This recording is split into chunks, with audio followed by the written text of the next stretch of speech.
2012년 2회 공약기능사 필기 기출문제입니다. 1번부터 보시겠습니다. 일명 로터리 실린더라고도 하고 360도 전체 회전을 할 수 없으나 출구와 입구를 변화시키면 플러스 마이너스 50도 정역회전이 가능한 것. 우선 로터리 실린더라고 했으므로 이제 회전 실린더죠. 회전 실린더.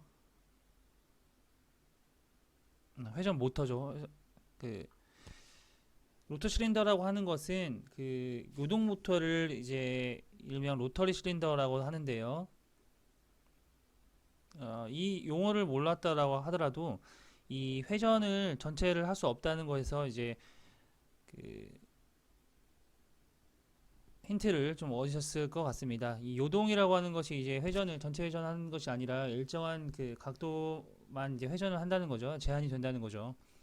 그래서 이 요동 모터에 대한 설명이 되겠고요. 이 요동 모터라고 하는 것은 이제 가동 베인이 칸막이가 되어 있는 파이프를 왕복하면서 토크를 발생시키는 그런 구조가 되겠습니다. 그래서 이 로터리 실린더 그리고 전체 회전할 수 없다. 이 두 가지로 이제 힌트를 받으면 요동 모터라는 것을 알 수 있죠. 답은 3번이 되겠습니다. 2번입니다. 그림과 같은 공합 회로는 어떤 논리를 나타내는가 나와 있는데요. 여기 우선 이 밸브를 보면 이것은 오어 밸브죠. 오어 밸브. 하지만 여기 지금 이 밸브들이 지금 상시 열림형으로 지금 다 유체가 통하고 있습니다. 그렇다는 것은 지금 논리들을 지금 펼쳐보면 지금 둘 다 입력이 없는 상태에서도 이제 출력이 나오는 거죠. 그래서 출력이 나오고요. 하나가 없고 하나가 있다고 해도 이쪽에 의해서 출력이 나오죠. 이쪽이 있다고 했을 땐 이쪽으로 나오지 않고 이쪽에 의해서 출력이 나오죠. 둘 다 입력이 있다고 했을 때는 출력이 나올 수 있는 부분이 없죠. 그래서 나오지 않습니다. 이런 논리도라고 하는 것은 자 엔드 회로의 반대라고 볼 수 있겠네요. 엔드 회로의 두 개 다 있을 때만 출력이 나오는 엔드 회로의 반대라고 보시면 되겠습니다. 벌써 아시죠? 이건 난드 회로가 되겠네요. 난드 회로. 이렇게 논리도를 보시면 되고요. 이렇게 이 밸브만 보고 이 오어 회로라고 보시면 절대 안 됩니다. 이거 논리도에 의해서 이렇게 보신 후에 난드 회로라는 것을 아실 수가 있어야 됩니다. 답은 3번이 되겠고요. 3번입니다. 위압장치의 장점이 아닌 것. 위압장치라고 하는 것은 이제 무단을 변속을 할 수 있고요. 속도를 무단으로 변속할 수 있습니다. 길이의 방향을 쉽게 변할 수 있고요. 하나의 동력원에서 이제 여러 장치에 동시에 사용할 수 있다라고 나와 있는데 여러 장치에 동시에 사용은 할 수 있으나 이것을 지향하진 않죠.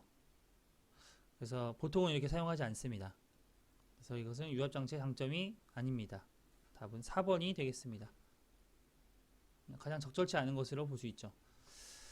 4번입니다. 유압장치에서 사용되고 있는 오일탱크에 대한 설명으로 적합하지 않은 것. 이 오일탱크라고 하는 것은 우선 오일을 저장해주는 역할을 가장 크죠. 그 역할이. 오일을 저장할 뿐만 아니라 오일을 깨끗하게 한다. 맞고요.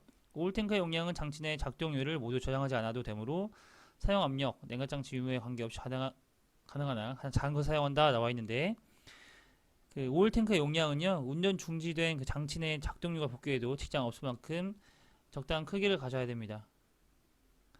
그래서 2번이 틀렸고요. 주유구에는 여과망과 캡 또는 뚜껑을 부착해서 먼지 절사뿐의 이물질이 오일탱크에 혼입되지 않도록 해야 되고요. 공기청정기 통기 용량은 유압펌프 토출량의 2배 이상을 하고 오일탱크 바닥에서 최소 15cm를 유지하는 것이 좋습니다. 이 수치 알아두시기 바랍니다. 5번입니다. 유압회로에 공기가 침입할 때 발생되는 상태가 아닌 것. 공기가 침입하게 되면 우선 열화가 촉진되겠죠. 열화라고 하는 것은 수명을 단축시키는 것이라고 보시면 되겠습니다. 응답성이 저하되죠. 그리고 공동현상이라고 하는 것은 이제 캐비테이션이라고 해서요. 압력이 저하되게 되면 유로 안에서 수온에 상당하는 포화 증기압 이하로 될 때 발생하는 기포입니다. 기포. 공기가 침입할 때도 발생할 수 있습니다. 압력이 저하기 때문에 기포가 발생되는 공동현상이 발생됩니다. 이 정말차이라고 하는 것은 이제 평면상에 정지하고 있는 물체를 외력을 가해서 미끄러지려고 할 때 접촉면의 반대 방향의 힘이 작용해서 저항하는 현상으로 정지하고 있을 때 일어나는 마찰이죠. 이것은 공기가 침입할 때 발생되는 상태가 아닙니다. 답은 2번이 되겠고요. 두 개 이상의 실린더가 순차 작동되게 하려면 어떤 밸브를 사용해야 하는가 라고 나와 있는데요. 순차 작동하면 이제 시퀀스 밸브죠. 다음 3번이 되겠고요. 강압 밸브는 이제 압력을 낮춰주는, 릴리프 밸브는 이제 설정압이 넘어가면 탱크로 교환시켜주는 안전 밸브, 카운터 밸런스 밸브는 이제 배압을 걸어주는, 부하가 급격히 제거됐을 때 자중 배압을 걸어줌으로써 이제 안전하게 하는 그런 밸브가 되겠습니다. 이 체크 밸브랑 이제 릴리프 밸브를 혼합시켜주는 밸브가 되겠죠. 다음 3번이 되겠고요. 8번입니다. 유량 비례 분류 밸브의 분류 비율은 일반적으로 어떤 범위에 사용하는가? 이 수치는 외워두셔야 됩니다. 1대 1에서 9 대 1이 되겠습니다. 답은 1번이 되겠고요. 9번입니다. 전기신호를 이용해서 제어를 하는 이유로 가장 적합한 것. 전기신호가 가장 응답 속도가 빠르고요. 안정적입니다. 그래서 답은 2번이 되겠고요. 안전대책이 좀 용이하진 않고요. 복잡합니다. 안전대책이 용이한 거는 이제 공합이 되겠죠. 공합. 외부 누설이 영향이 없다라고 했는데 감전될 수 있죠. 영향이 당연히 있습니다. 출력 유지가 용이하다 했는데 이것은 회로 구성으로 통한 출력 유지가 가능하죠. 용이하진 않습니다. 답은 2번이 되겠고요. 10번입니다. 공합장치에 사용되는 압축 공기 필터 공기 여과 방법으로 틀린 것. 원심력을 이용하는 방법, 충돌판을 닿게 하는 방법, 냉각을 이용하면 흡수제를 사용하는 방법이 있습니다. 그래서 여기서는 가열이 아니라 냉각이죠. 답은 3번이 되겠습니다. 11번입니다. 주어진 입력 신호에 따라서 정해진 출력을 나타내는데요. 출력과 관계가 기억을 겸비한 회로. 시퀀스 회로라고 하는 것은 순차적으로 진행하는 회로가 되겠고요. 온오프 회로는 디지털 회로라고 보면 되겠죠. 온오프 회로 1 아니면 0으로 제어하는 회로가 되겠습니다. 레지스터 회로라고 하는 것은 이제 1비트 또는 복수의 비트를 유지하는 기억 장치라 회로로서 사용되는 회로가 되겠는데요. 이 레지스터와 이 플립플로 회로를 구분하실 때 이 플립플로 회로라고 하는 것은 이전 입력 신호와 출력 관계를 기억하는 회로가 되겠습니다. 기억한다고 해서 무조건 메모리 회로, 레지스터 회로라고 보시면 안 되고요. 지금 정해진 출력을 나타내고 신호와 출력과 관계를 기억하는 것은 플립플롭입니다. 관계를 기억하는 거죠. 전에 나타난 입력 신호와 출력과의 관계를 기억하는 것. 플립플롭 회로가 되겠습니다. 플립플롭 회로는 이렇게 JK, RS, T 플립플롭, D 플립플롭이 있죠. 이게 네 가지. 12번입니다. 다음 기호 중에 공합 실린더의 한방향 속도 제어 주로 사용되는 밸브. 1번 같은 경우는 양방향이죠. 양방향.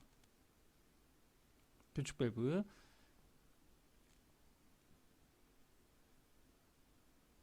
오리피스 밸브가 되겠습니다. 2번 같은 경우는 유량제 밸브가 되겠고요. 3번 같은 경우에는 우부하 밸브고요. 한방향 속도 제어라고 했으므로 이것은 체크 밸브가 같이 사용되어야겠네요. 이 체크 밸브와 교축 밸브가 같이 사용된 일방향 유량제 밸브가 되겠습니다. 4번이 되겠네요. 13번입니다. 방향제 밸브에서 존재할 수 있는 포트의 수.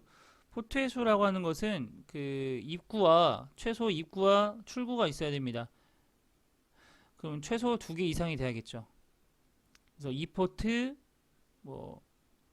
3포트, 그 다음에 4포트 이런 식으로, 그리고 5포트 이런 식이 될 수 있죠.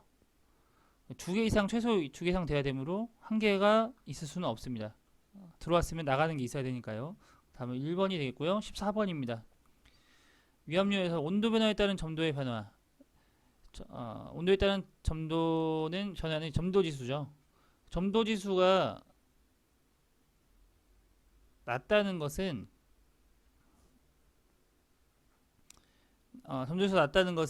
온도 변화에 따른 점도 변화가 크다는 뜻입니다. 반대로 이제 크다는 것은 온도 변화가 작다는 거죠. 그러니까 점도지수가 낮은 것이 좋습니다. 점도라고 하는 것은 유체 점성을 나타내고요. 동점도라고 하는 것은 유체 점도를 유체의 질량 밀도로 나눈 값을 얘기를 합니다. 점도를 질량 밀도로.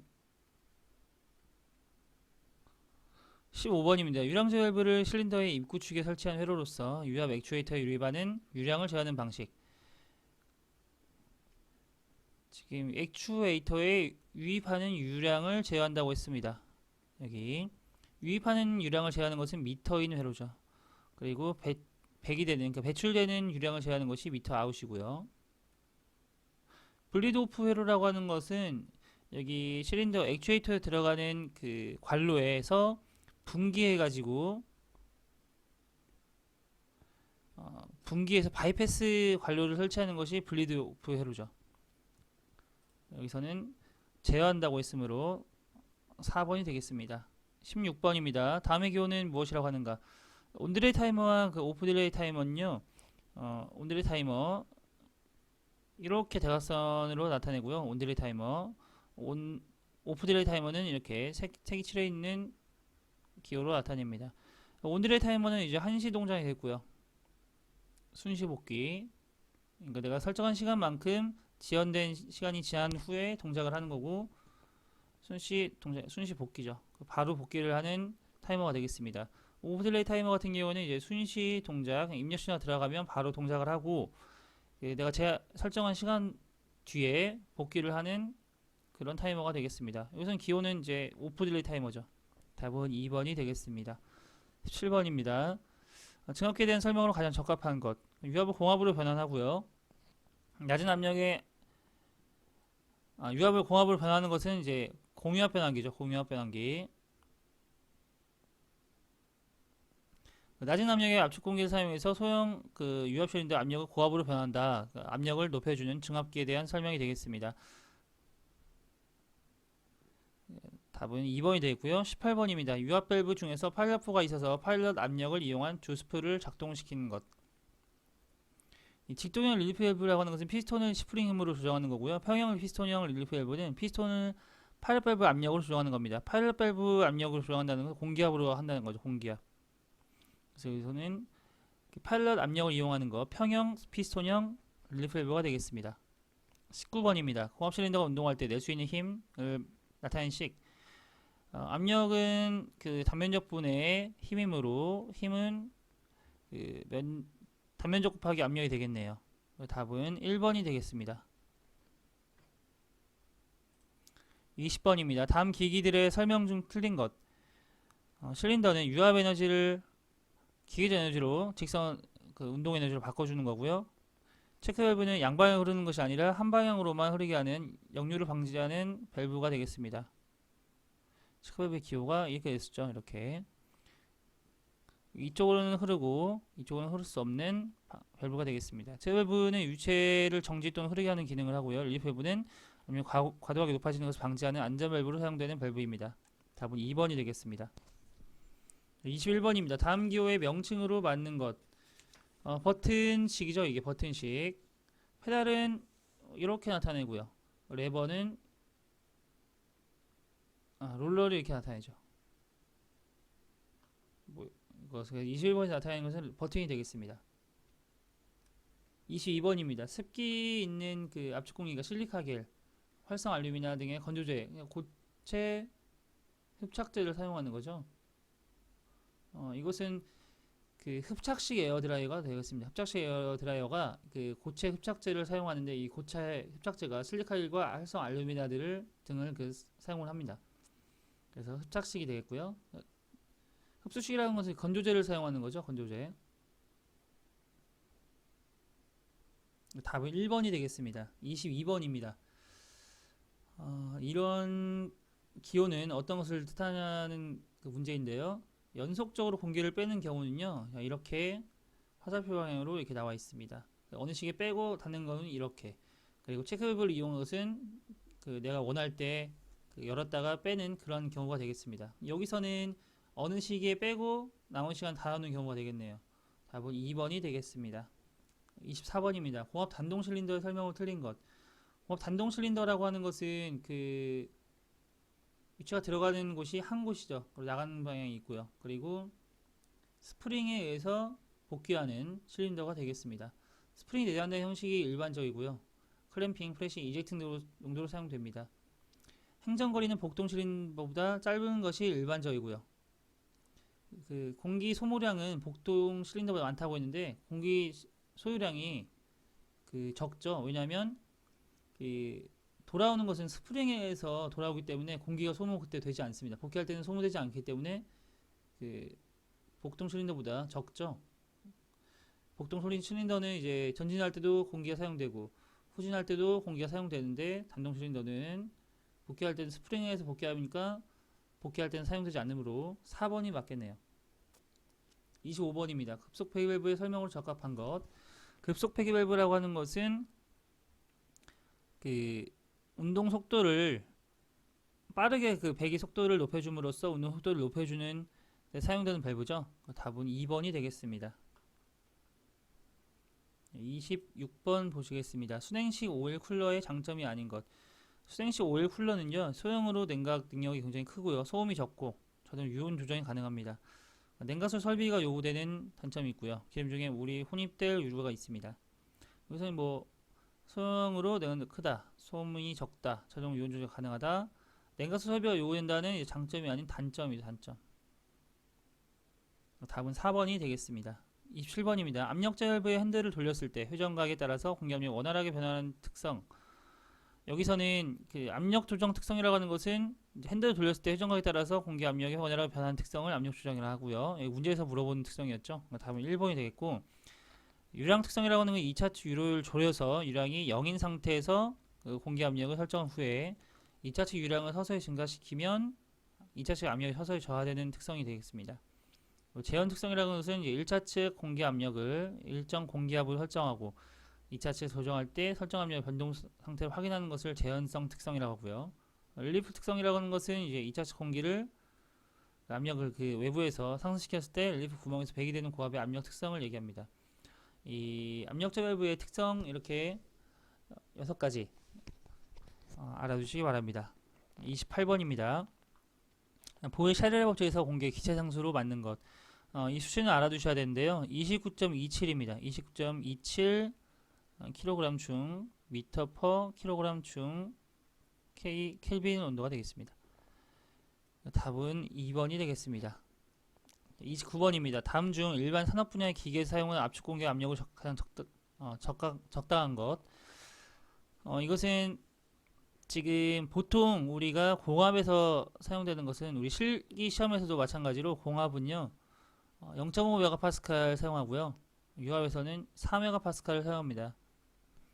그럼 이 메가파스칼을 파스칼을 이제 이 킬로그램 중 퍼 제곱센티미터 단위로 바꿔보겠습니다.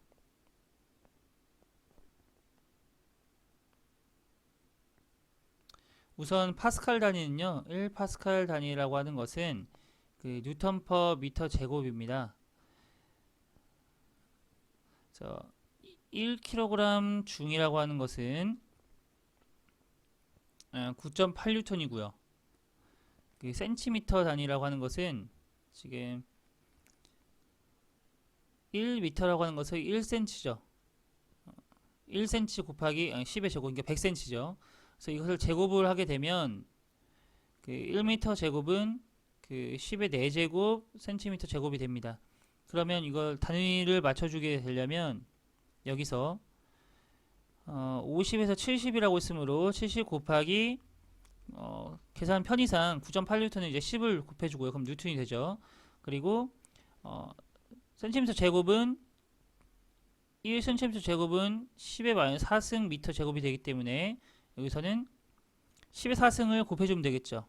미터 제곱을 대신해서 여기서 10의 4제곱을 곱해주면 되겠습니다. 그러면 50에서 70 곱하기 10의 5승이 되겠네요. 5승 뉴턴 퍼 미터 제곱입니다. 그럼 여기에서 뉴턴 퍼 제곱미터가 파스칼 단위이므로 지금 1번 보기는요,